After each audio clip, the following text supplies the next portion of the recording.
Ito ang kadalasan nagiging aberya natin pag walang abiso sa kuryente. Dahil sa mga nakalawid na kuryente at buhol na kable, dyan tayo muli nagkakaroon ng problema.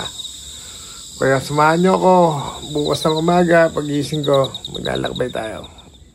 Aray ko, wala na naman kuryente, ang banas. Ito lagi ang kadalasan ng mga magagawa at nakikita natin sa Facebook. Katulad nitong nasa task ko, ito, at saka ito. Yan lagi ang nagiging aberya at nagiging problema ng kuryente. Tulad nito, ang maling paglalagay ng poste sa gitna ng kalsada. May ibang mga lugar na ang mga kalsada sa Batangas ay nasa gitna ng mga poste. Kaya nagkakameron ng aberya o na-aksidente. Yan lang sa mga larawan na nakita nyo ang mga kailangang ayusin dito sa Batangas. Kaya pagdating dito sa Batangas, kailangan natin ang maayos na kuryente at maganda serbisyo. Tulad nga ng sabi ko, narito ang more power para tumulong sa atin.